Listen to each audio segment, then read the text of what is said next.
Welcome to the Racing Line Network. This is Season 7 of the Full Send Racing Series. Race number 19 prepares to roll the dice with the Berserker 200 at the one and the only ever so famous Las Vegas Motor Speedway. That is not even the right graphic. Let's try this one more time. Of course, Brian McCann is in the race, but we're not focusing on Brian McCann just yet. We are focusing on where we are at for this week, which is the Las Vegas Motor Speedway. The first of two races for the Championship 4. And boy, oh boy, do we have, I would say, a lot to go over, but honestly, probably not so much. Let's take a look at the schedule coming into tonight. It is the Las Vegas Motor Speedway. 133 laps for tonight, and then in 2 weeks it will be the Richmond Raceway with the finale again in 2 weeks, because next week, well, pretty much everyone is going to be doing something for Thanksgiving, no doubt.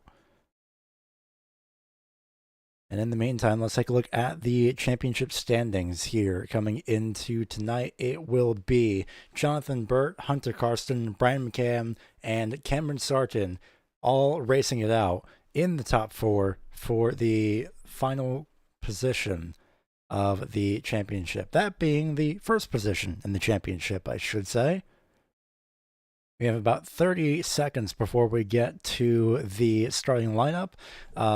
As you see, the 5th through 9th place points, those have been reset, well, 5th through 8th place points, those have been reset back from their 2,000 points, and now they should be on par with 9th through 12th, and then they'll be fighting for those respective positions. The thing is, though, for positions 5 through 8, they are provisional points, and at this moment, until we make sure that everything is actually calculated correctly. So those points from 5th through 8th, even after this race, may change just to adjust for any miscalculations that may have occurred. A miscalculation that has not occurred, however, is going to be with the following. That is the starting grid for tonight's event. Hunter Karsten has put it on the pole, but not by much, over Cameron Sarton. Just barely, what was that, 0.018 seconds, I believe, the gap between Karsten and Sarton. Our number 2 holds Brian McCann in the number 8. He's not too far behind in terms of the lap times, a 30.790 for the number 8 machine. 4th place is Michael Thorpe Jr. He'll start off on the outside lane next to the number 8 of Brian McCann. Tony Brent and Jonathan Burt start 5th and 6th place, respectively. Both drivers consistent in their own right. Jonathan Burt consistent at starting or finishing even around the 6th place position. He just appears there quite a lot. I think it's appropriate. It's something with that ties into the car number. Of course, the arguably, I believe, two consistent drivers in their own ways. Tony Brent consistent finishing, I believe, in the top 5 or around the top 5 for most of this season. And Jonathan Burt having consistent finishes around certain positions. The next row holds Philip Chavez in the 101, who actually, if I remember correctly, he did say he was not going to be able to make the next few races, so it is good to see that he was able to make this race here for tonight. He starts off in the 7th place position. 8th place to his outside is the number 39 of Doug Pierce. And then rounding out the 5th row is Larry Griffin in that number 77, and to the outside is the 26 of Travis Start, who has not set a lap time, along with the drivers in the next row just behind, that being William Duff and Ryan Lynch, both drivers part of On the Throttle Racing. They start 11th and 12th. And finally, starting off in the 15th place position, it's going to be the 22 of Daniel McConnell. So we are seeing some sort of issues occurring on our end. We'll go ahead and fix that as soon as possible.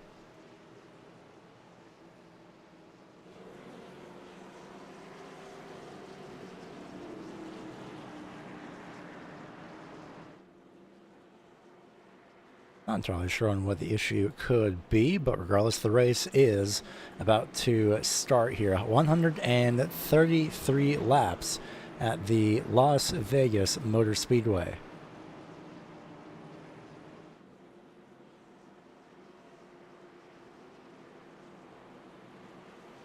Drivers making their way through turns 3 and 4.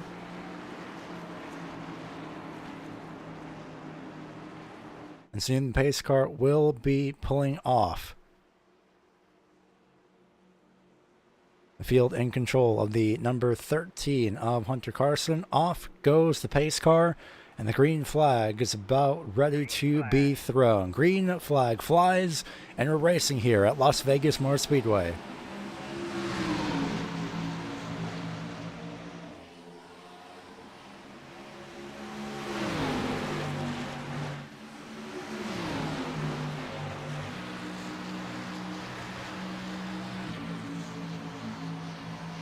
And just like that, fighting back on the outside of turn number 2 is Brian McCann. Hunter Carson trying to do his best to lead the first lap here, and it looks like he will do so as McCann slides up to the outside, nearly into the outside wall, but he does keep it off. Carson leads the first lap, and back into turns 1 and 2 they go for the second time. Here comes Michael Thorpe Jr. to the inside lane.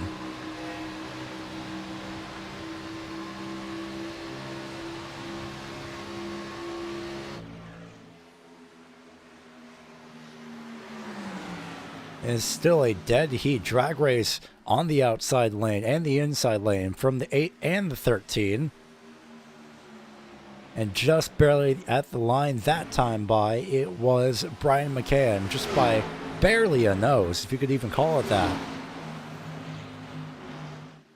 But even still, I think Carson just got loose there on corner exit of turn number 2, so that will give the momentum over to Brian McCann, but Carson will still try and fight back on the inside lane.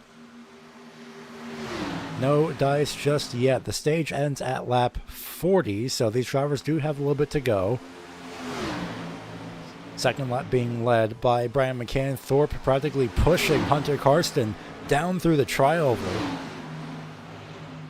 And the top 3 have started to break away on their own already, and the 34 will stay behind the 13 for now, moves up to the outside, peeked towards the middle actually. Wonder if Michael Thorpe was thinking, well, you know what, let's try and make a move to the inside lane. Thorpe slides up and spins off turn number 4. He does barely keep it out of the outside wall, but that is the first caution of the night.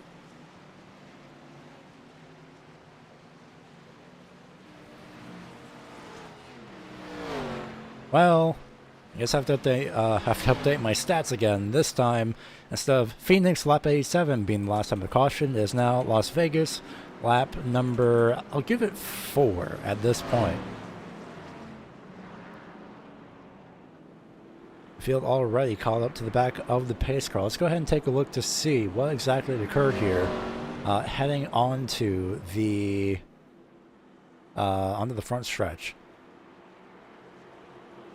Let's see if we can give our backup recording one more go, just in case anything does happen. And that looks like a firm no for backup recording, so that's not going to happen. The one thing that is happening, though, is everyone is starting to come into pit road, save for the 26 of Travis Dart. So 26, the only driver to stay out here. And if you don't believe me, well, there it says so on the graphic. Everyone else except the 26 is in pit road. And you know what? Why not? It's only been 5 laps. Might as well stay out, see what happens over the next 35.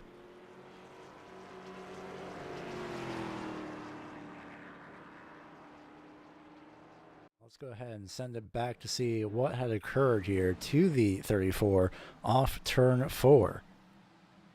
So down the back straightaway they go. Firm focus on the number 34, of course.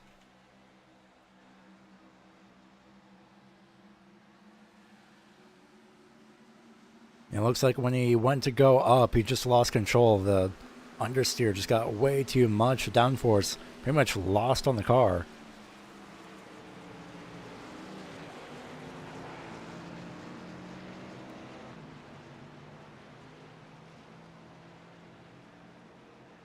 Let's go ahead and ride on board with the 34.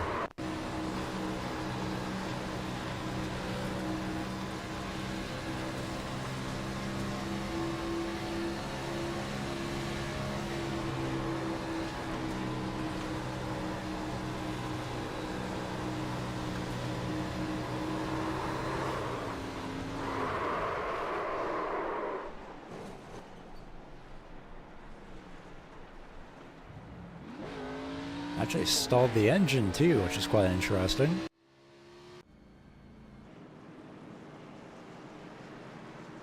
So the field making their way into turns 1 and 2. Lights are out on the pace car and everyone sorted themselves out. Well, Larry Griffin has gambled on pit road. No pun intended, of course, but only 5.8 seconds on pit road. I don't think that's even enough for one set of tires. I'll say one set. I don't believe that's one. I don't think that's enough for even one side of tires, more accurately. So the 26 of Travis Start did not enter pit road at all. Larry Griffin has entered pit road and entered his pit box for 5.8 seconds. And Ryan Lynch was in pit road for 4.7. He entered pit road twice, interestingly enough, so probably decided to top up on fuel just to be sure.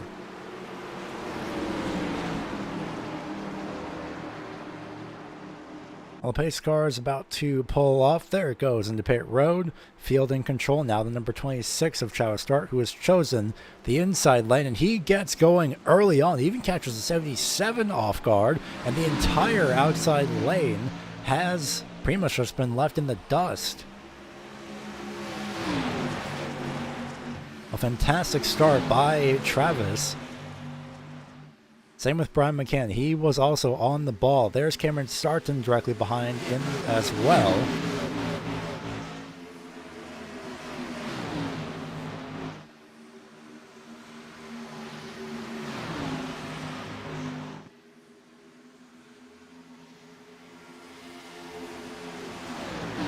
Seal drivers have scattered everywhere to try and find their own lines. The 77 of Griffin is rapidly falling back. When it comes to the lead, though, it could be potentially, yes it will, a side-by-side battle between Travis Start and Brian McCann. There goes Brian McCann to the outside. He had caught up off turn number 2. And to the outside, he has the nose. Travis Start tries to carry the momentum through the inside lane. Barely leads the lap that time by lap number 10. But there goes Brian McCann into the lead on the outside. Following very closely is Cameron Sarton. Hunter Karsten is also following closely. Where does Sarton go? Does he move to the inside lane? No, he'll stay right in the tire tracks with the number 26 of Travis Start. Through turn 4 they go. Entire top 5 all in one shot here. Same with all the championship contenders, save for the 26. Does Sarton go to the outside or the inside? Outside lane he goes. He did let off a little bit of the throttle, seeing the backfire come out of the exhaust on the right hand side, but around the outside goes the one of Cameron Sarton. Travis Start falls back to 3rd now. All the top 4, well, all 4 championship contenders are all within the top 5 on track. It soon could be all 4 of them in the top 4, depending on how things go with Dart's momentum here. Only 6 lap old tires, give or take 1 lap for the 26. Everyone else is, well, 6 or so lap fresher tires. It might not be much, but it can help in quite literally their long run. So we'll see how things fare as Dart goes to the inside once again. That's going to force Karsten to use the middle lane. He'll switch back to the inside, though. Maybe not by choice. He does not use the apron this time by through the tri-oval. Sits right on top of the back bumper. Back to the middle lane he goes. He'll try and go to the inside, I think. He did make a little bit of a move to the inside, it looks like. Jonathan Burt sits here in the 5th place position, fending himself from Tony Brent and Michael Thorpe Jr. Little bit of a slide off turn number 4, I believe, from Jonathan Burt, but he does hold on to it. And while we're on the topic, this is how things look. That is not exactly how things should look. We'll get that adjusted. It's not an automatic advance for the leader this time. This time it will be 40 points for the leader. It could be split 3 wide for Jonathan Burt.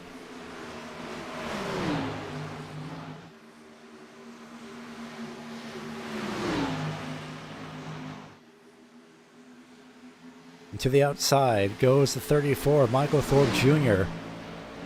He could challenge the 26 of a Travis Start if the 26 didn't protect the outside lane on corner entry. Way around the outside goes Michael Thorpe Jr. He slid and has a little bit of right front damage, but that's not going to stop him from making moves around the outside. Move the 34 up into the top 4. Move Jonathan Burt back up into the top 5. He'll just carry the momentum around the outside lane. Gets 5th place at the start-finish line. Jonathan Burt will run top side through turns 1 and 2. Slides back down to carry the momentum on the corner exit. Here comes Tony Brent. The tires are just now starting to wear a little bit more for Travis Start versus everybody else. So not everyone else is going to be dealing with this fall off a little bit later on.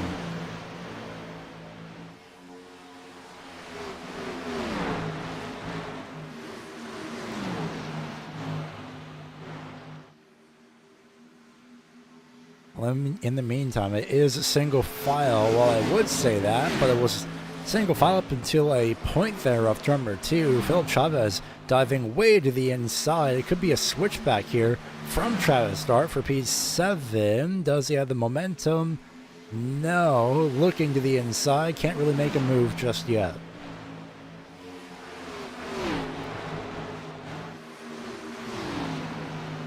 I do apologize if there are any frame rate issues occurring. We are definitely seeing on this side, and genuinely no clue as to what's causing it.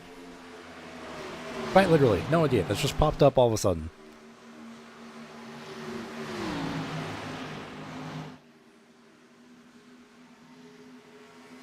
Regardless, that's not going to stop us from giving you what we have for tonight, and that is the 6 of Jonathan Burt sliding on the inside, actually losing momentum. Did he slide off turn number 4? I believe he did. That's the only reason why I think he is so far behind and dived to the inside.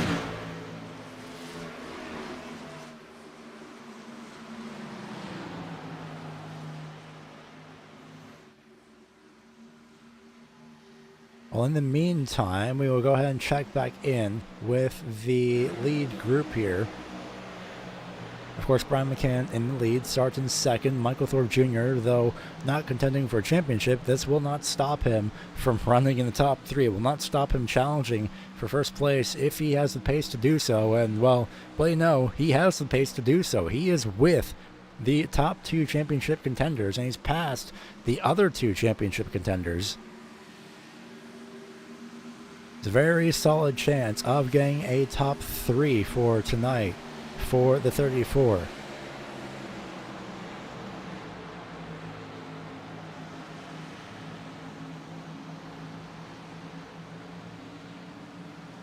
Let's see if we can give you the proper points as things stand, and there we go. With 3,040 points, it is Brian McCann. Cameron Sarton, 2nd on track and in the points with 3,035 points, and then Hunter Karsten with 3,033 points ahead of Jonathan Burt with 3,031 points. Of course, the 40, 35, 33, and 31 should look familiar. We haven't really had a chance to use it all season because, well, whoever won usually got automatically locked in. Say for the first race of the season, where Andrew Medlin had won, but because he was part-time, he was not able to be locked into the championship, so we got the 40 points for the win. So now, at most, it is truly 50 points that a driver can earn per race. First place, not only in the finishing position at the end of the race, which gets you 40 points, but 10 points in first place as well for the stage, which we are coming up on in just under 20 laps time.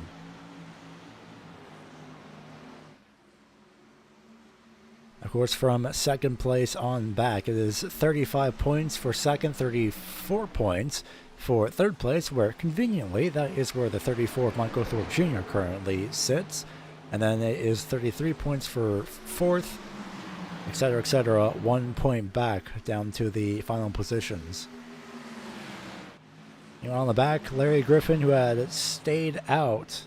Actually. I should correct myself. He had pit, maybe for one set of tires, maybe for just refueling, but he is battling it out with the 3 of Ryan Lynch. These two could potentially be fighting for the final spot with the stage in 10th place, where William Duff currently sits, teammate of the 3 of Ryan Lynch.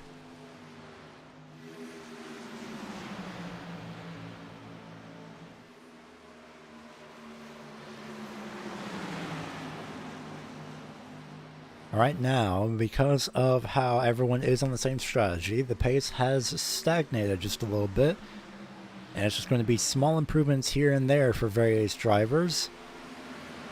Those small improvements might be gathering up for the 13 of Hunter Carson. He's starting to close up to the back bumper of the 34 of Michael Thorpe Jr. here.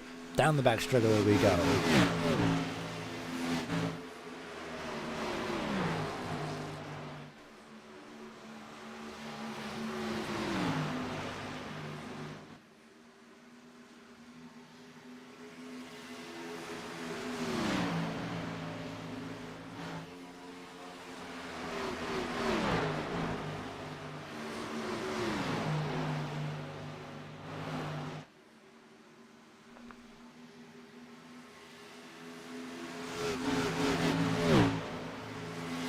Into turn 3 we go, taking a look at the 28 of Tony Brent. He currently sits in the 5th place position for the moment.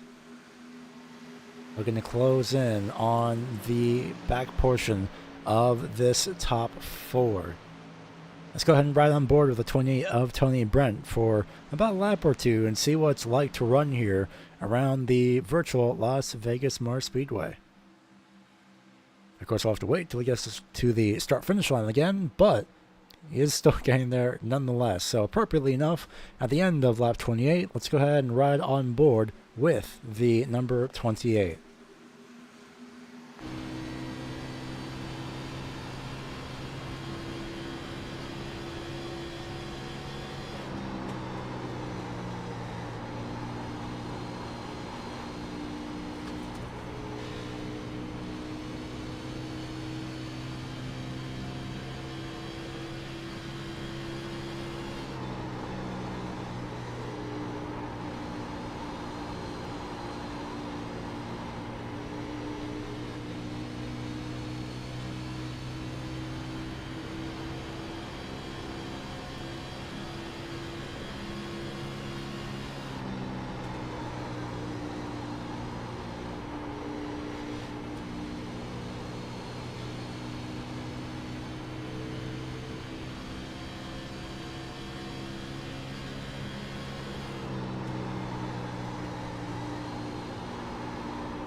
I can hear how hard that not only he's working the tires, but a lot of these drivers, no doubt, running the, well, not running anything specifically, but running aggressively, to say the least. definitely putting the tires through their paces. The tires are being put through their paces here at Las Vegas too. 82 degrees air temperature, 97-degree track temperature, so luckily not as hot as we've seen before, where I think just a couple weeks ago we had 136-degree track temperature, but a lot cooler here, luckily, virtually, for these drivers. 16% humidity and 15-mile-per-hour winds towards the southeast. And I don't exactly remember which way this track is facing, but if I remember correctly, it should be somewhere on corner exit. Nope, I am entirely incorrect. It's on the entry to turn number 1 of the southeast. That just doesn't help anybody. That's midway through turns 1 and 2.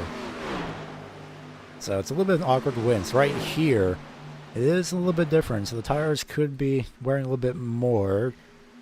But even still, it's a pretty awkward location for the wind to be. So no really benefits necessarily. But that is constantly blowing for these drivers, of course.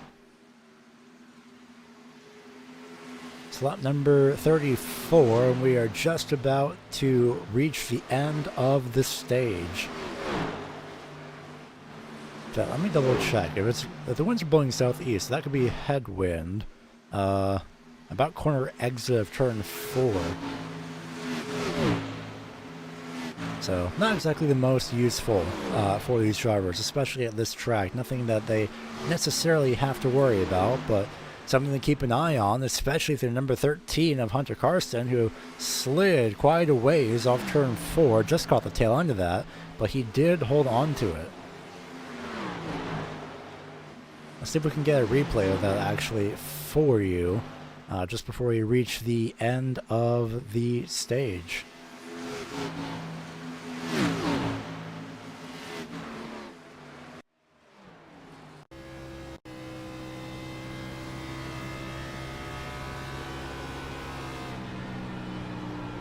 Of course, that is on board with the 13, but if we take a look here and slow it down, there is the slide off turn 4. Not a lot, but that is still, I would say, quite detrimental to the tires. Not that I'm an expert or anything, but not the most useful. David McConnell in pit road. 4 laps to go in the stage here, led by Brian McCann. David McConnell's got a speeding penalty, actually, on pit road. It was very late, so it was not directly at speeding on pit entry necessarily, but it was a very, very quick pit lane penalty. Again, he may have also entered incorrectly. Entered a little bit wide for pit entry. Who really knows? But we'll see. Do we see any tire tracks anywhere in the grass? Not from there, at least. Regardless, David McConnell has pulled it behind the virtual wall. And we are 3 laps away from the end of the stage. Cameron Sarton slid up into the outside wall in turns 1 and 2. I was about to say Sarton was chasing down Brian McCann. Now things have changed. Now it's going to be Brian McCann getting chased, or sorry, Hunter Karsten. Nope, Cameron Sarton. There we go, getting chased down by Hunter Karsten. 3rd time's the charm. Well, 2 laps to go in the stage this time by. Once again, no cautions at the end of the stage.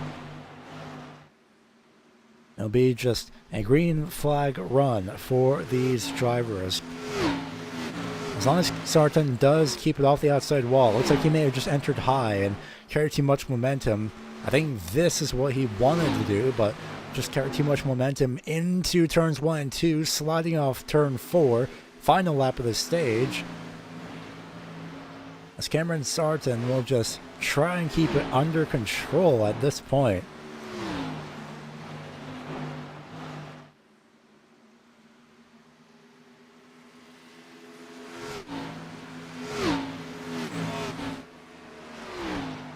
Well, through turns 3 and 4 we come.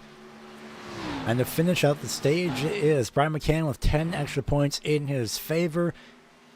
Cameron Sarton second. Third is Hunter Karsten. Fourth and fifth, Michael Thorpe Jr. and Tony Brent. Travis Starr sixth. Seventh, Philip Chavez. Eighth is Doug Pierce. Ninth is Ryan Lynch. And 10th is William Duff. Luckily, both drivers from On the Throttle Racing finishing in the top 10.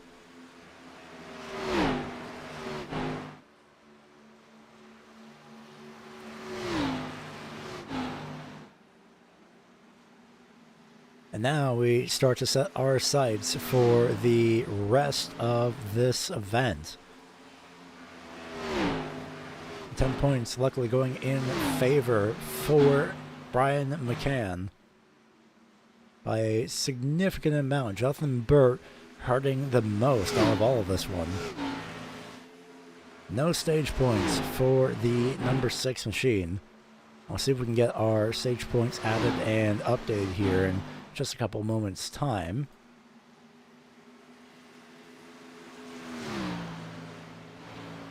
So let's see if this does carry over. That does not. Well, we will get those added appropriately in the meantime. Larry Griffin just exiting pit road. Let's go ahead and ride on board with Tony Brent, who has his sights set on Travis Starr.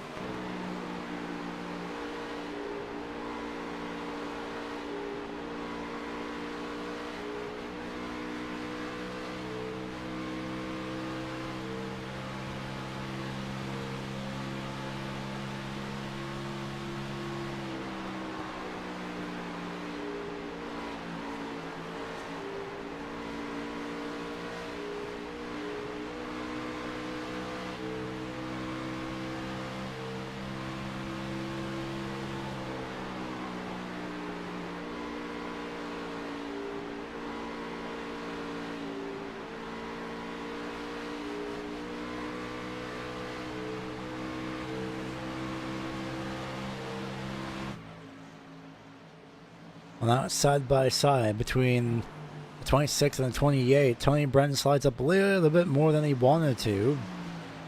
And he'll lose that 5th place spot back to the 26. And it's Cameron Sarton in the outside wall off turn number 2. No caution. But remember, we did see him run high in turns 3 and 4. Did he do the same thing in turns 1 and 2? Now, this is quite a ways back. This is on the front stretch. We will get to see what happened to the 1. Now, just way too much momentum. Sliding along the outside wall. Oh, and a hit too as well. Twice, 3 times just about. Maybe a small 4th time. That drastically changes a lot here.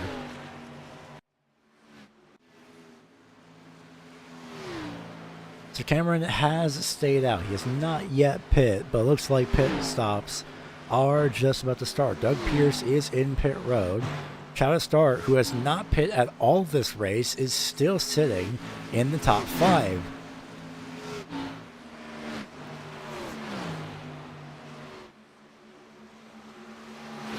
He might be soon sitting in the top 3, depending on how his pace carries him, as the 34 slides off turn 4 again.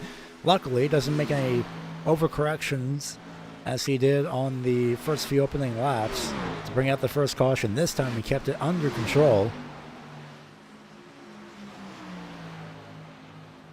And Travis Starr just saves himself from turning the 34, Michael Thorpe Jr., off of turn 2. And vastly different entry lanes for both these drivers. Move the 26 up into the top 3, at least for the moment. The 34 slides off turn 4 again. Through the infield he goes. Holds on to it. No caution. And great car control by the 34, but that will set him back once again. Turn 4 is not complying with the 34 Michael Thorpe Jr. tonight. It is proving to be a hassle. Philip Chavez will move himself into the top 5 if he can get around the outside of Michael Thorpe Jr., who slides again, just hangs on to it. Significantly more damage than he would like to the right-hand side of the car, though.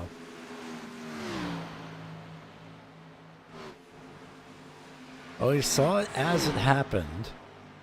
So we're not going to go to a replay, but rear tire is just not complying on exit with the 34, just overheating too much.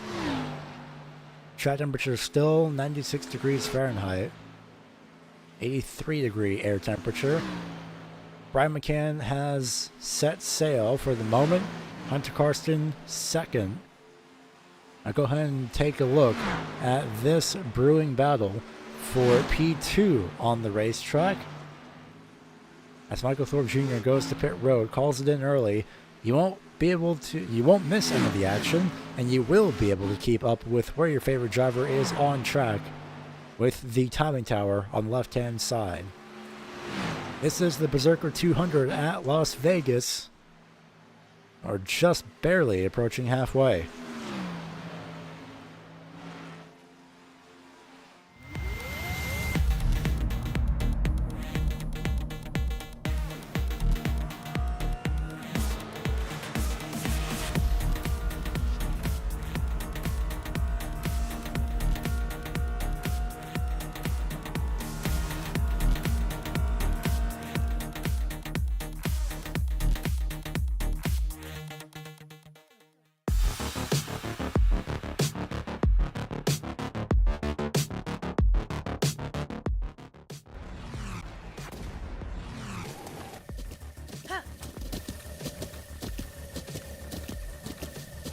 With the Butt Kicker Gamer 2, what you see and what you hear is what you feel.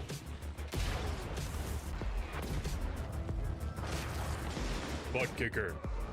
The future is feeling.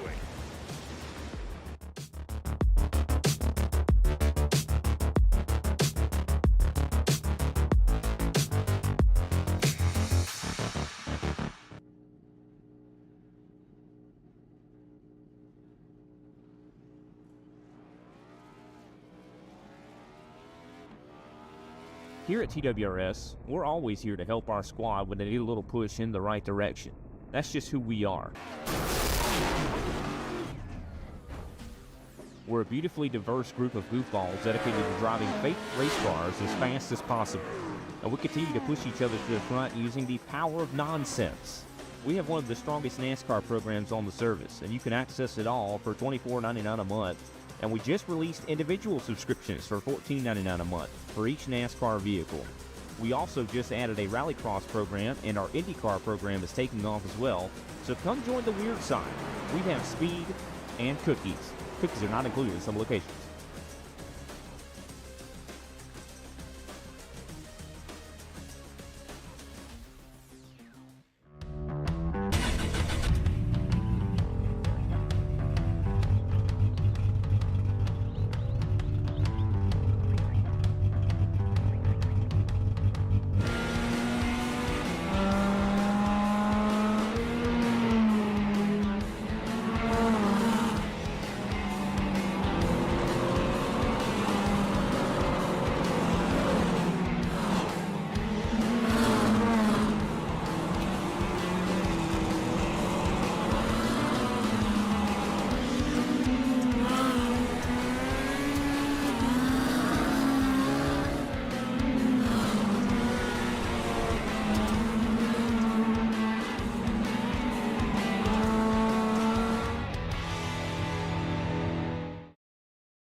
We are back, just about 8 laps left until we reach the halfway point of this event, the Berserker 200 at Las Vegas. Ryan Lynch has stayed out the longest of anybody for the moment, 53 laps since he has last went to pit road. As for everybody else, well, let's see where everyone else has stacked up right now. Brian McCann is the net leader. Ryan Lynch has not yet gone to pit road. Still stays out. Might be trying to lead once we get to the halfway point of tonight's event. Michael Thorpe Jr. and Jonathan Burt side by side for a moment. Thorpe back up into 7th.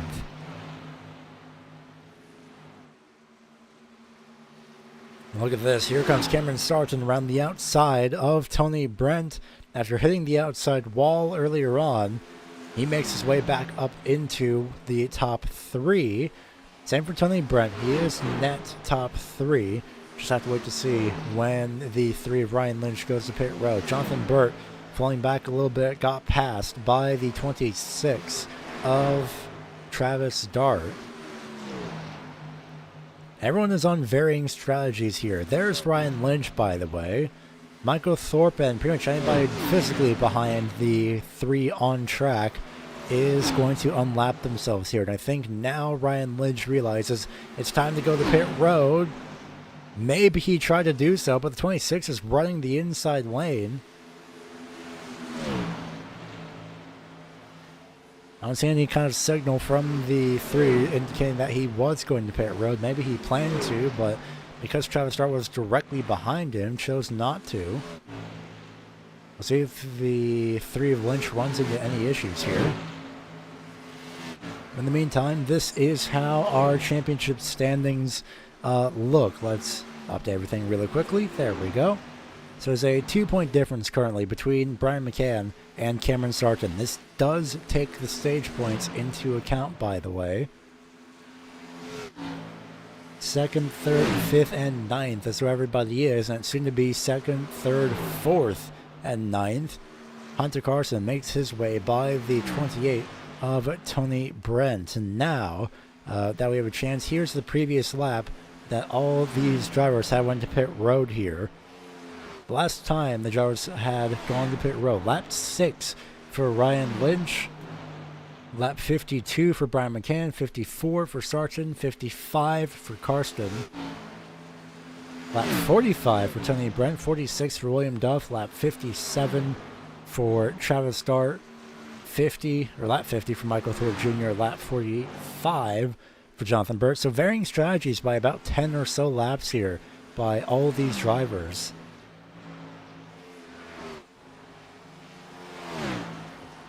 And Jonathan Burt still has a mathematical chance to stay in the championship fight. It would take a lot, but he does have a mathematical chance. So, just because he's at currently 3,028 points does not mean he is down and out. In fact, there's going to be a lot of championship playing scenarios that we're going to have to come up with right here, or even championship elimination scenarios. I'd hope not. That is now a 18-point gap between Brian McCann and Jonathan Burt. So, hypothetically, if Brian McCann, Cameron Sargent, and Hunter Carson, for some reason or another, did not make it next week, Jonathan Burt could just show up and still win the championship. As of right now, for 12th place, that would be 25 total points scored. Ryan Lynch has finally gone into pit road. It takes a lot more drivers to even match the 18-point gap. So Jonathan Burt is not down and out just yet. He still has a mathematical chance of winning, or, well, yeah, winning, I would say, or just even staying in contention as well. It is an 8-point gap now between Brian McCann and Hunter Carson. It's very fascinating that once Brian McCann, when McCann, Sargent, and Carson are all 2nd, 3rd, and 4th, the gap was, I believe, only 3 points. So it is very fascinating seeing the offset now that Brian McCann is in the lead. 6 points in his favor. Cameron Sarton is 2 points over Hunter Carson, who sits quite literally directly behind him, not only in the championship standings, but also on the racetrack.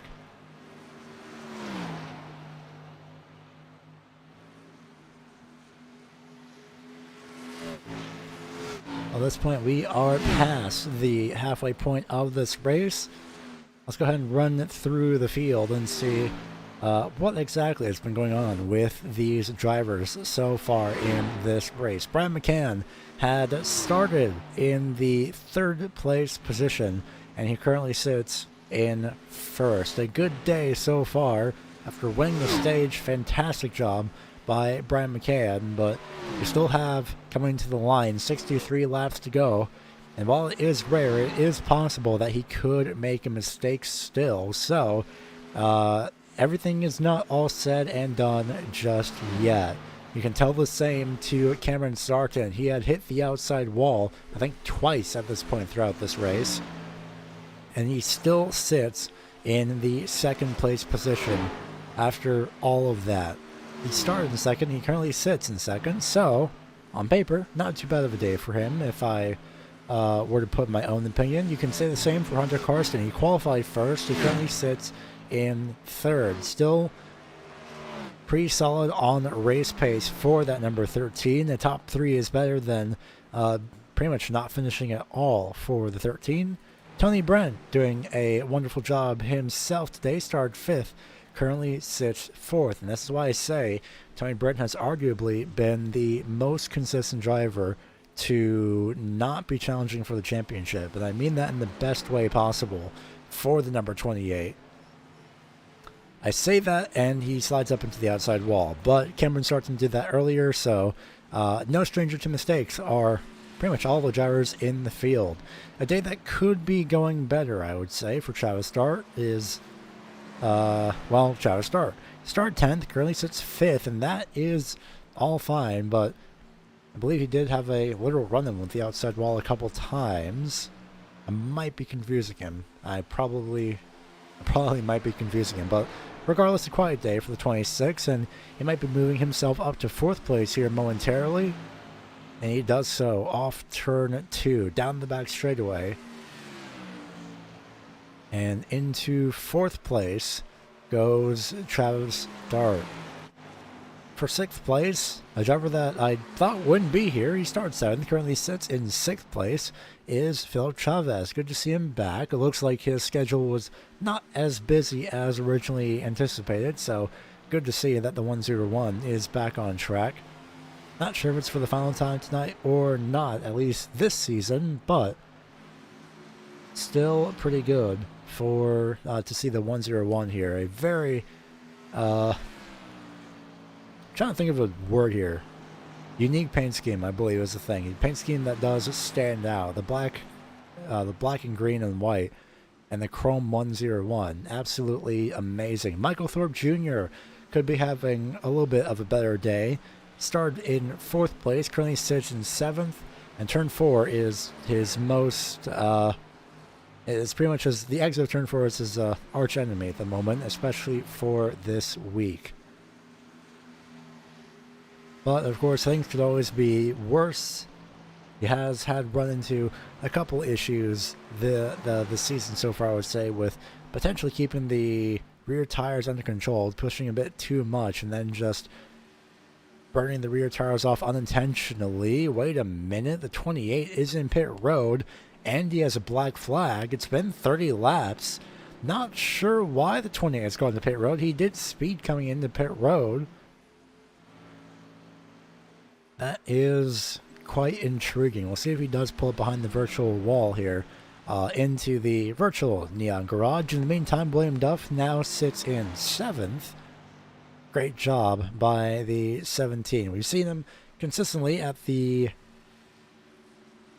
I would say at the bottom portion of the top 10. Not to say it's a bad thing, because it is a constant top 10 finish for the most part for the 17. So He has had some flashes of being in the lead as well from staying out, so good to see that 17 is still running after starting in 11th.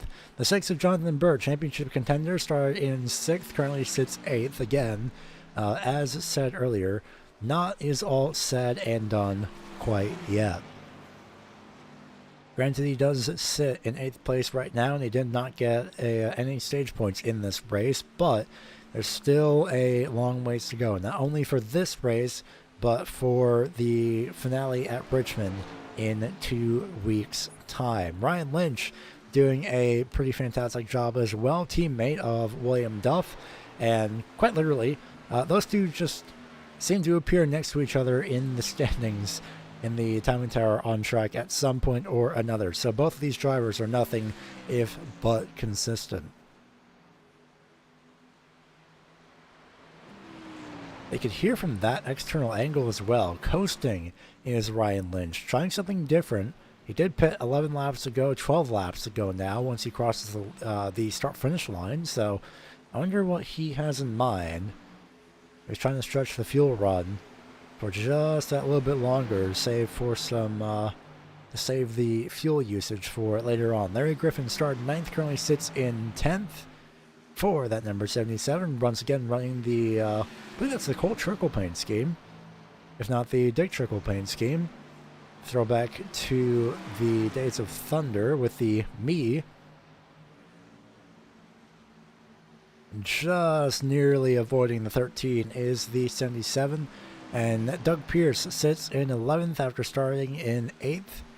He and Larry Griffin have been locked in a battle of sorts for the 13th place in the championship points.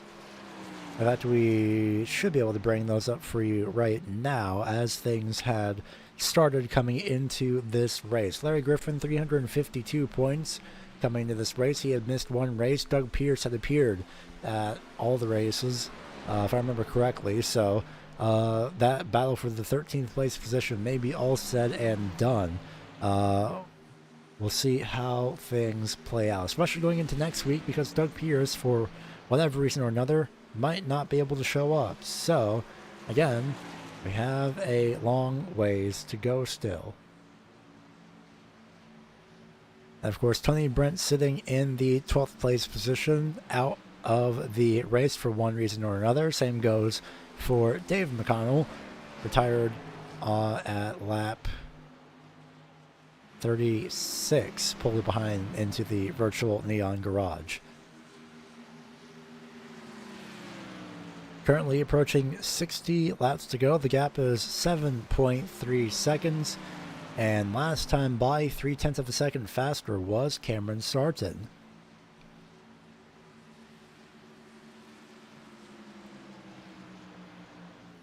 Let's see what the times are across the start-finish line. 32.575 for Brian McCann. Cameron Sarton with a 32.720. So trading lap times between these two drivers. Hunter Carson 1.7 seconds, 1.8 seconds back. 1.9 seconds. Did he slide through turn 2? He is rapidly dropping pace compared to Cameron Sarton.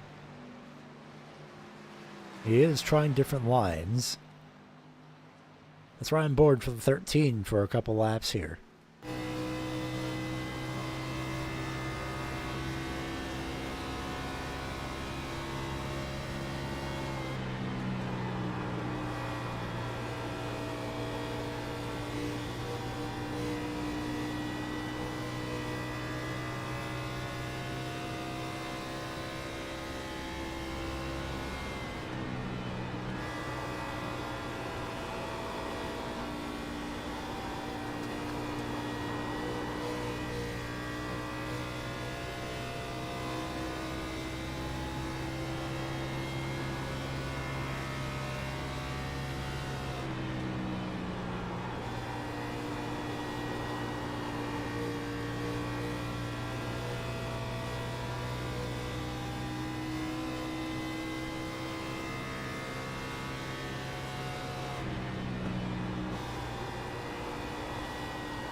So 32.968 for Hunter Carson. He is dropping pace rapidly compared to Cameron Sarton and Brian McCann. They're both running 32.5s.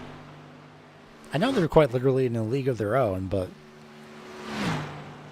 the tire fall off must have just hit a cliff, so to speak, for Hunter Carson.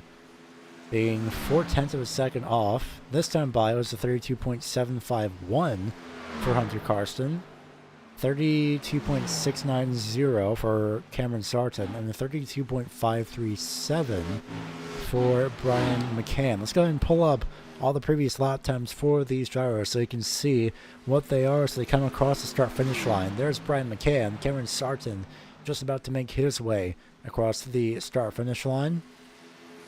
Here comes Hunter Carson.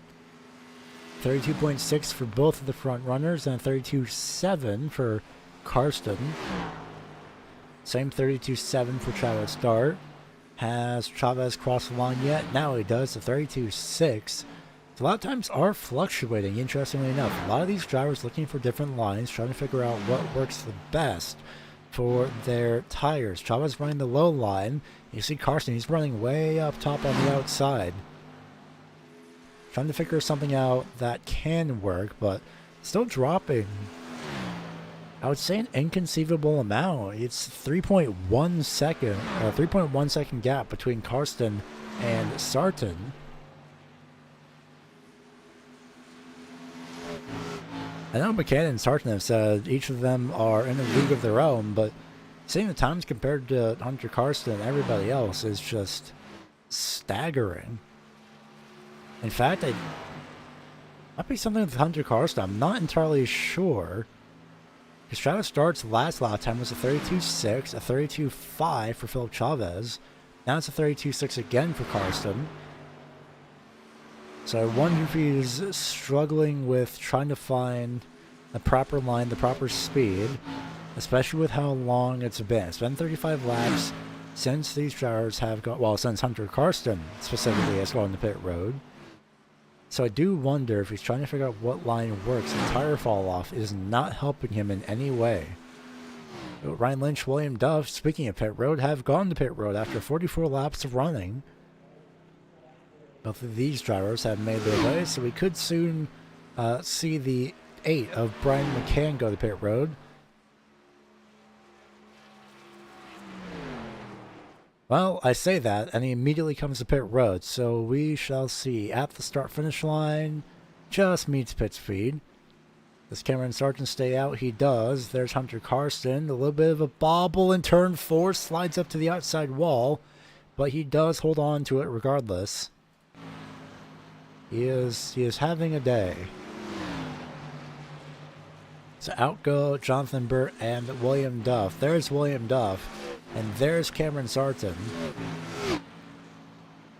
Down into turns 3 and 4 they go. Brian McCann getting in his car. Service 4 tires. Cameron Sarton stays out. Does Hunter Karsten stay out? And believe they can run longer. And of course they can run longer if they really want to.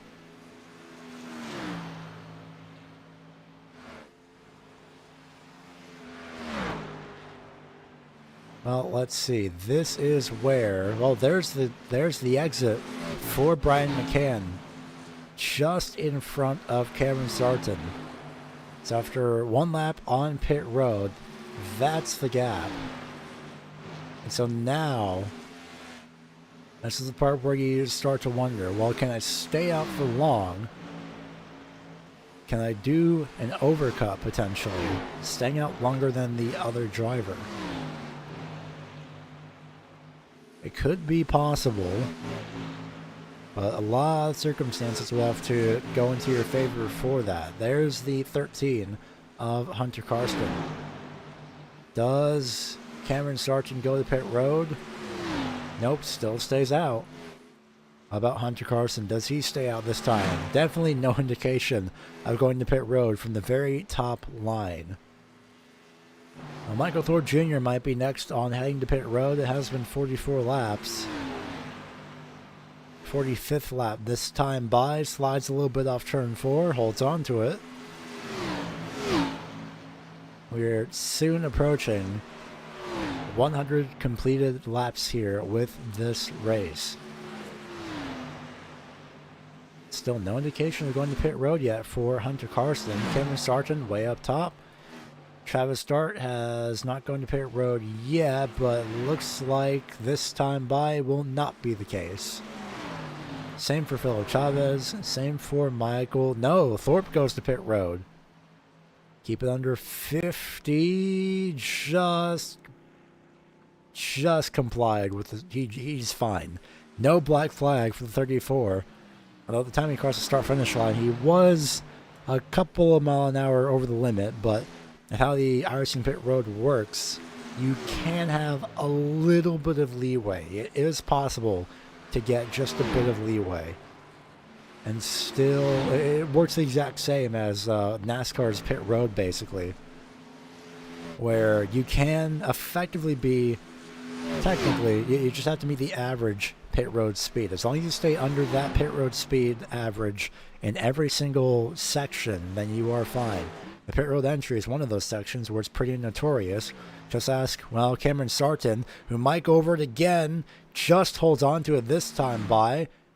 Oh, Hunter Carson does not go to pit road. Had a little bit of a connection issue, but he does not go to pit road. Philip Chavez is one that does go to pit road. Pit road speed is 50 miles an hour. So let's see, who else has not gone to pit road yet? There's Ryan Lynch. Could he potentially be going to pit road? Oh, potentially, yes. This time by, definitely not. Where's Hunter Carson? There he is. Try to start 4.5 seconds back. Ryan McCann has already gone to pit road. Ryan Lynch all the way on the other side of the racetrack. In the meantime, here is Cameron Sarton. He is just about to exit onto the back straightaway. Meanwhile, the 8 of Brian McCann is all the way on the other side of the racetrack. I was wondering where he was. And 1 lap down, by the way, is Cameron Sarton. Well, I was about to say that. There goes Hunter Carson into pit road. Travis Start stays out. The last driver to pit now is Ryan Lynch. It's all the way in turns 1 and 2.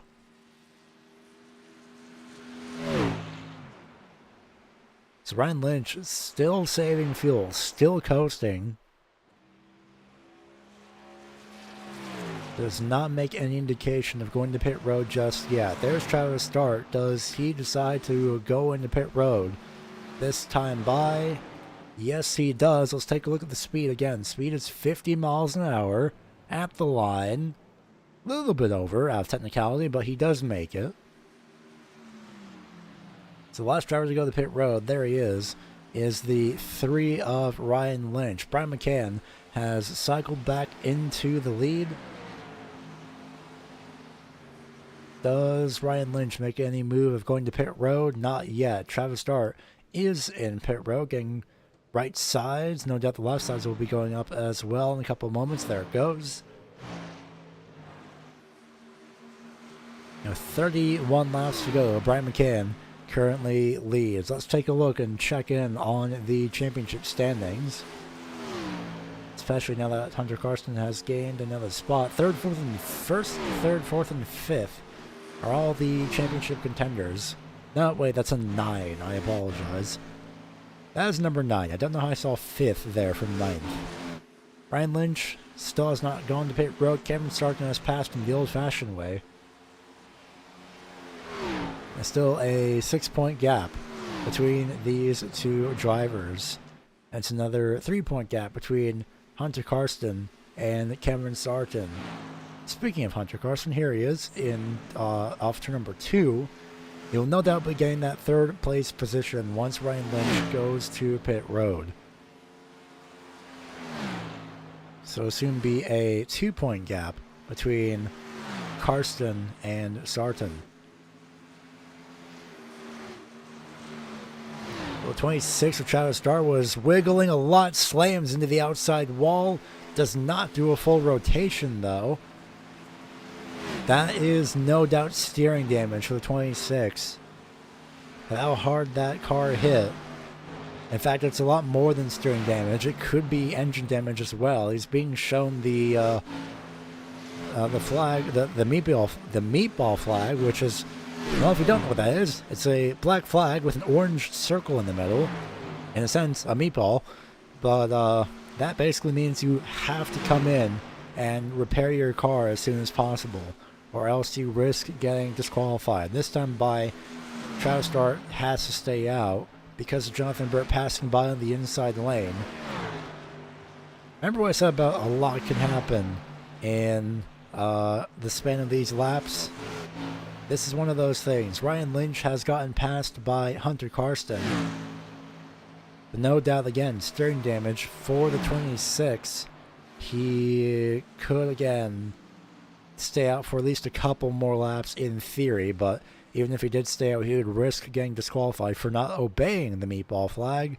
Into pit road he goes, and I think he pretty much knows with how early he's already going through the pit stalls that his day is pretty much over. So that means a couple extra positions for Larry Griffin, one extra position for Larry Griffin and Doug Pierce. Last time by is 26 laps to go, a 14.6 second gap between Brian McCann and Cameron Sarton. Before we go ahead and throw it to a break, let's go ahead and look back once again to see what happened with the 26 of Travis Dart here off turn 4.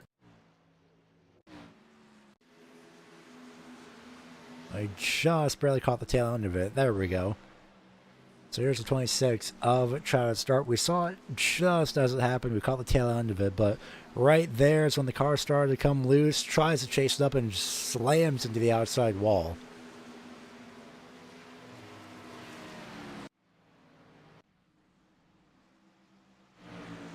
Coming back live to see Michael Thorpe Jr. making him pass into the top 5, passing Ryan Lynch, who still has yet to pit with 25 laps to go. We'll see how things fare. No doubt banking on some sort of precaution. They got pretty lucky. He almost got one with the 26 getting into the outside wall. But there's the leader of Brian McCann, bearing down not only while on the teammates, really, both of William Duff and Ryan Lynch here.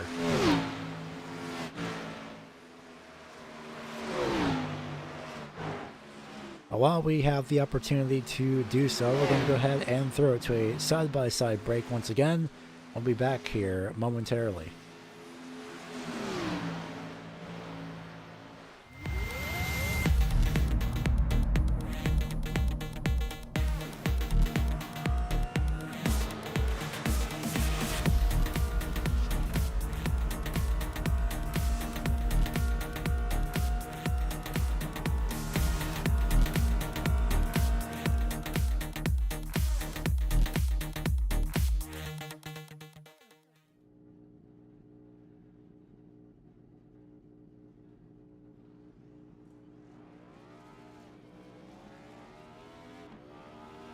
Here at TWRS, we're always here to help our squad when they need a little push in the right direction.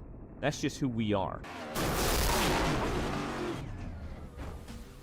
We're a beautifully diverse group of goofballs dedicated to driving fake race cars as fast as possible.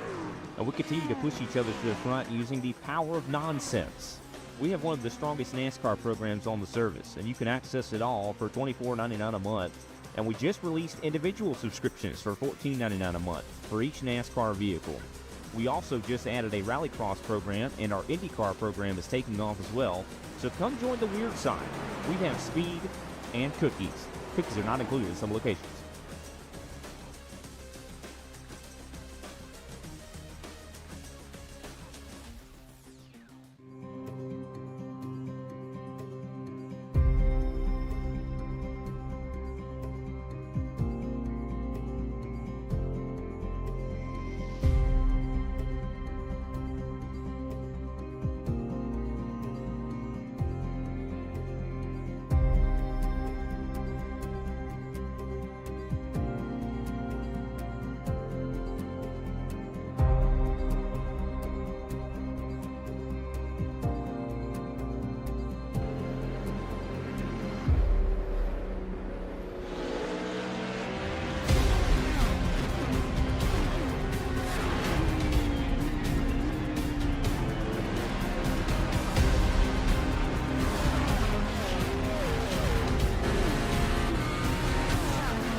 We are back live here seeing a side-by-side battle just behind the leader between Philip Chavez, Ryan Lynch, and William Duff lurking if anything does happen, but not the most easiest pass expected, no doubt, by Brian McCann. He did get by and put the 5th place of Ryan Lynch 1 lap down, but that's not going to stop Philip Chavez from running down that number 3, who still has yet to pit. He has not gone to pit road just yet. And this time by, surely he'd have to come down pit road. Dives down to the inside to defend, I would think, but could this be an indication of him going into pit road? No, it is not.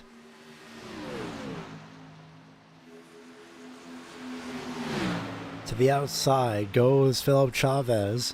William Duff closing in as well. He was sitting 5th place.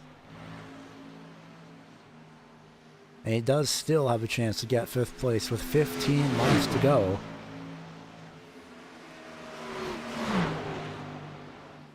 Through turns 3 and 4 they go. 14 laps to go.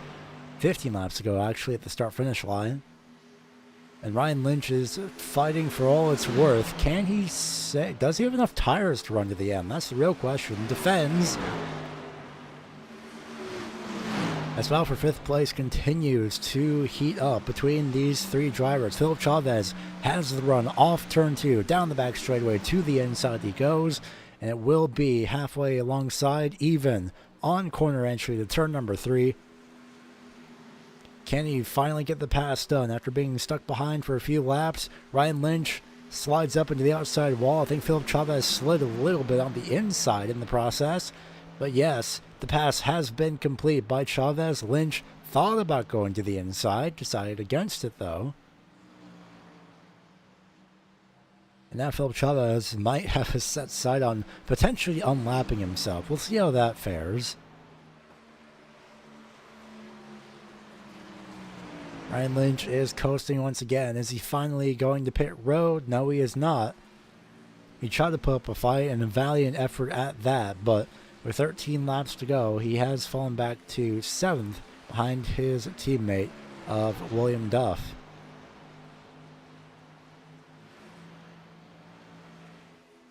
Let's see, with 13 laps to go, there is Philip Chavez, not racing for position, but he is allowed to race for his lap back if he does see fit, and he thinks he has the pace to do so. Chavez will unlap himself, gets the entire top 5 back on the lead lap, nearly gets an extra, nearly leaves a little bit of paint on the outside wall there. But the pass has been complete, so the top 5 are back on the lead lap. It's a 9.0 second gap between Sarton and McCann. Here's how things look once again with the championship points. It is Brian McCann in first with 3,050 points. Cameron Sarton with 3,044 points. And that's 2 points further back between Hunter Karsten and Cameron Sarton. 3,042 points. Jonathan Burt, good news for him, I would say. 3,029 points at the moment. He could, and in fact, we might see this here momentarily. He could break into the 30-30s, so only a 12-point gap between himself and Hunter Karsten. So this does help quite a lot.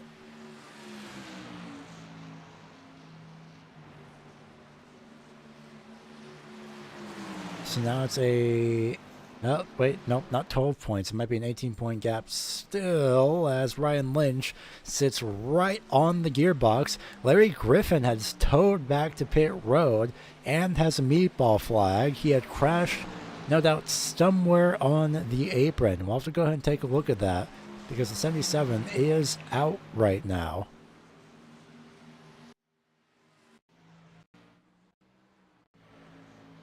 So let's see what happened to the 77 of Larry Griffin here. Travis Starr is still in the race, but he will not realistically be able to gain any positions. Hits the outside wall, hits it again, and oh no. Ugh. I would say very lucky that he did not slide back up onto the racetrack. Let's see from here. So the tail end of the car slid out. and just lost control from there. Nails the inside wall. And there goes the engine just below the apron. And because his car had stopped just below the apron, how this works is that, well, it's off the racing surface, and it's not necessarily worth a yellow flag if it is off the racing surface, which in this case is anywhere above that solid white line. Oh, wait a minute. Ryan Lynch and Jonathan Burt still battling for the 7th place position. Again, Jonathan Burt's gap between himself and Larry Griffin is 15 laps.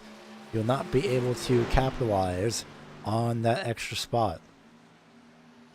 In the meantime, we'll take a look at, or keep a close eye on this battle between Jonathan Burt and Ryan Lynch. Ryan Lynch has not pit in nearly 60 laps. Jonathan Burt is effectively on 25 lap pressure tires, goes around the outside, up to P7, slides up into the outside wall, pushing ever so slightly, a bit too hard, but he does stay side by side with the 3 of Ryan Lynch. With 6 laps to go at the start-finish line. And this time by, it is Jonathan Burt having not pit for 36 laps, Ryan Lynch not having pit for 60 laps. A 25 lap difference between the tires. There is Cameron Sarton, who is closing the gap between himself and Brian McCann, but how much could that be is the real question. It has come down by a second. Not sure it's going to be enough to catch by the end of the race. Again, 5 laps to go. A lot can happen. So we'll just have to wait and see how these final 5 laps play out. Back to the championship standings.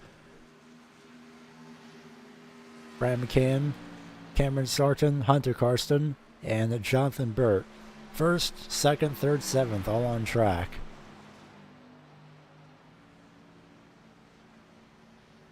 And these point gaps are going to be even more nerve-wracking as we get into the finale at Richmond in 2 weeks' time. No race next week because of Thanksgiving. So the finale will be held in 2 weeks at the start of December. I believe 1 week just before the iRacing build comes out as well, or the same day of. It's one of those two. I'll have to double check on that, but regardless, a lot of exciting things coming up for the newest iRacing build. A lot of things coming up in the future for iRacing as well, such as a new lighting engine, which, to break the 4th wall by a bunch now, I am very much looking forward to seeing a new lighting engine. It looks, with the screenshot they had for Daytona, absolutely beautiful. It is somewhere on the iRacing website. It is iRacing.com, I believe, /news. I believe that is one way that you can go ahead and take a look at that. I was wrong. But you can go ahead and go to iRacing.com /category /all-news/blog. You should kind of shorten that a little bit, I believe, but that's just me. In the meantime, 2 laps to go, still keeping a close eye on the number 8 of Brian McCann. Sarton has closed the gap. For those of you who may have been paying attention to the gap, it is 5 seconds now. It was 7.4. It is fluctuating, but it is closing regardless. This time by, it is the white flag here at the Berserker 200 at Las Vegas. Final lap for the number 8 of Brian McCann. This win will not automatically secure him the championship. It will only secure 6 extra points in his favor due to the points that Cameron Sarton has gotten so far. A lot can happen in 2 weeks, but for now, Brian McCann has set his sights on the title. One hand on the Season 7 championship for Brian McCann as he wins at Las Vegas. Cameron Sarton does come across in second, cuts across the infield. Not sure as to why, if he had a hardware failure, or if he knew he had enough of a gap between himself and Hunter Karsten, who finishes 3rd. Michael Thorpe Jr., fantastic recovery for him. After sliding both times off turn 4, he finishes, coincidentally enough, in 4th, and the last driver on the lead lap Philip Chavez, in a surprise appearance for this week, he gets a top 5 out of today. And the race winner for today, of course, is the 8 of Brian McCann. He'll burn it down, do a John Force on the apron.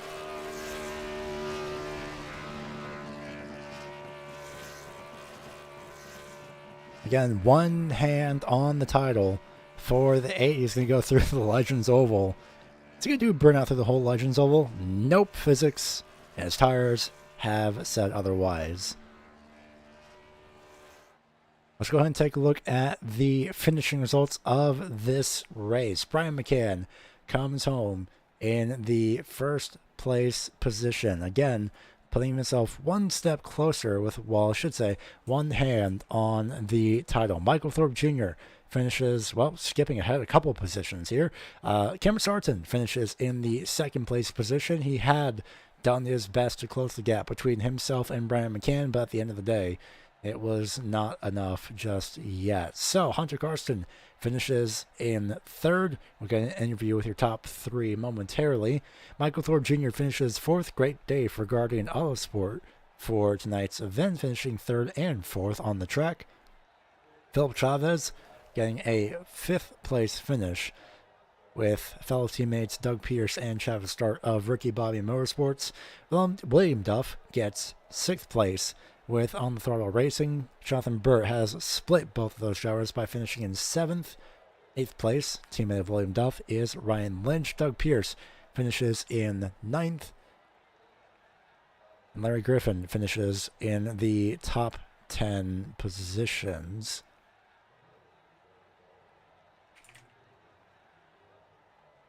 Just double checking everything here for our end as we get everything ready for the championship standings. But the last finishers are those who did not finish instead. David McConnell having trouble not meshing well with the setup was his reasoning for retiring. That's why he retired on lap 36. Tony Brent retiring on lap number 76. Not sure as to exactly why, but an early retirement, unfortunately, for Tony Brent nonetheless. And Travis Starr as well, running into issues of his own, slamming the outside wall of turn number 4. He finishes in 11th. So that is your, well, those are your finishing results. I'll go ahead and throw it over to the top 3 finishers here momentarily. And as always, we'll be starting off with our 3rd place finisher. In this instance, that is going to be the number 13 of Hunter Carson once we get him in here. But a pretty great race for him tonight.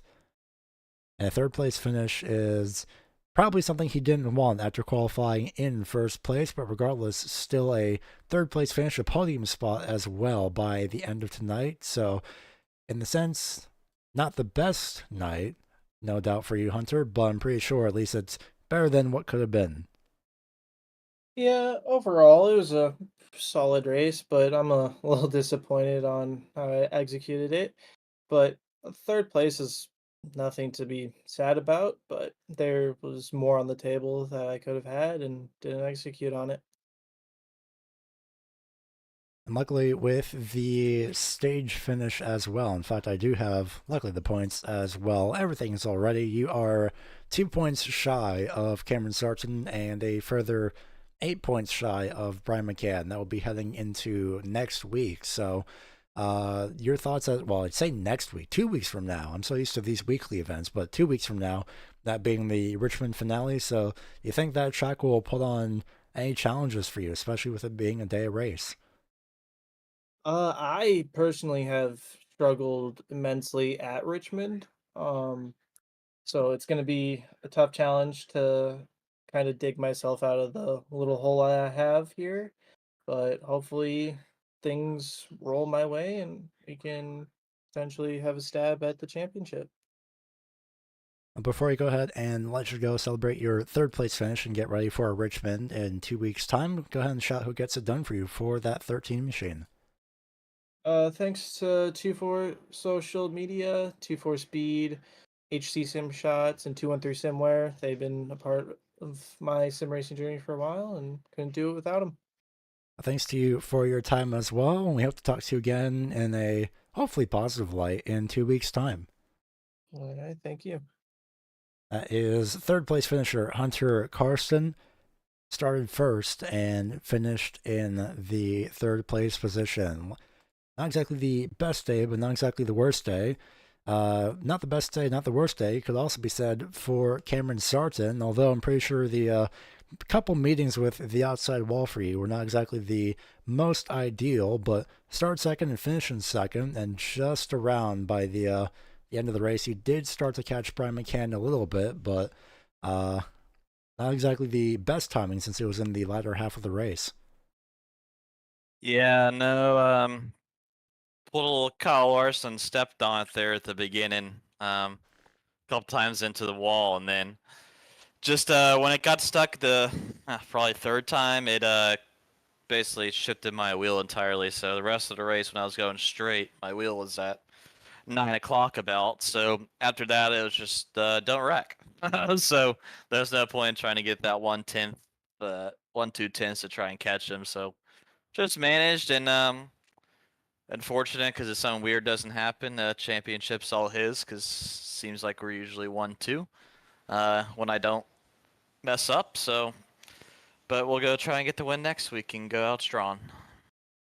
Hopefully that will be the case. Of course, this week the track temperature was a little bit more forgiving, which is a sentence I never thought I would say, but only I think the hottest it was been was about 96-degree track temperature, so nothing like the 120s, 130s that we had the past few weeks. Did it feel any different whatsoever for you this week? No, it felt like we were racing on a 120-degree track temperature. It was slick, very very slick. So you couldn't notice it during the first run. I was getting a lot in the top, and then if you follow someone, which is complete opposite in real life, he got super loose, and then when you didn't, it was kind of manageable, but it was still a little loose. So it was a little funky, but it was a handful, especially with the wheel, turned the quarter of the way the entire race at the end there. So luckily, I just brought it home P2. And luckily that is the case. Before we go ahead and let you go prepare for Richmond in 2 weeks, go ahead and shout who gets it done for you for that number one. Shout out to parents and grandma for watching. Yourself up in the booth for broadcasting a probably less than stellar broadcasting viewpoint, making it entertaining, and it's been a little boring at times, but that's okay. And Travis for putting them on, and happy Thanksgiving. See you in 2 weeks. Well, thanks for your time. We hope to talk to you again in a positive light in 2 weeks' time. We'll see you. So that is second place finisher Cameron Sarton, and we move on to the first place finisher for, I would actually have to double check and count this before I even say anything, but I believe, well, I can't even count back on this because I, don't exactly have those stats readily available just yet. I say that, but I do. It's in the schedule tab. Let's pull the schedule tab real quick. Even though it's not exactly the most accurate, there is all of the winners that we had this season. Andrew Medlin, Brian McCann twice, Cameron Sarton, Lovelace, Brian McCann twice, Cameron Sarton, McCann twice, Sarton, McCann 3 times in a row, Sarton, McCann, and tonight it was Brian McCann. So absolutely ruthless in terms of wins for this season is the driver that we're interviewing, Brian McCann, for the, let me double check here, 2, 4, 6, 7, 8, 9, 10, 11, 12th time this season. My gosh, I've heard of having good win rates, Brian, but man, that's a tongue twister. But over 50% of the season is a lot, that is for sure. Thank you. Tonight started off, I wanted to get out front to have that clean air, so me and 2 other drivers, I think it was Hunter and Michael, racing hard for the lead, and we were just cooking our right rear. And good thing a caution came out because I think Sarton looked like he was back there saving. And come into pits, and sure enough, right rear was cooked. So I changed my strategy a little bit, went a little bit easier on that right rear, and luckily it worked out in my favor. And on the, I believe, one and only restart we had as well, you were pretty much on the ball with it as well, since the outside lane had gotten stacked up. So not only that, but also you mentioned the right rear has gotten cooked. Would you believe me if I said the track temperature didn't even reach 100 degrees today? Yeah, I looked at that before the race, and it was kind of weird because it drove like a hot track. But there's something with the setup because you couldn't even hardly get on the throttle until quite a bit after the apex coming out of four. So I've never experienced that before. So it was definitely really loose. Drove kind of funny into one and two. Also, you had to go more of a high line to a low line type deal. So after I, kind of started to nail that, I started saving more tire, and it helped out greatly. Particularly a general consensus among a few people from what I've seen is that the setup was a little bit loose in these conditions, but luckily for everyone, we move on to, well, I don't know about luckily, considering it is a day race, but we do move on to Richmond in 2 weeks' time. So your thoughts as you have effectively, at the moment, maybe, potentially, one hand on the trophy.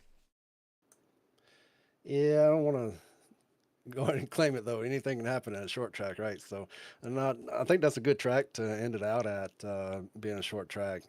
Anything can happen. So, um, I mean, is it still mathematically possible for any four to win? It is, yes. Yeah. So there you go.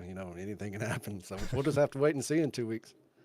It will indeed wait and see how things go. Before we go ahead and let you go, celebrate your race win here for this week. Go ahead and shout out who gets it done for you for that number 8 machine. My family, you for doing the broadcast, amazing job. League admins for putting this on, and sponsors, huge shout out. They put a lot into this, and the drivers have shown up. Everybody here watching tonight, thank you. We thank you for your time as well. We will hopefully talk to you in 2 weeks from now at Richmond. All right, have a good one.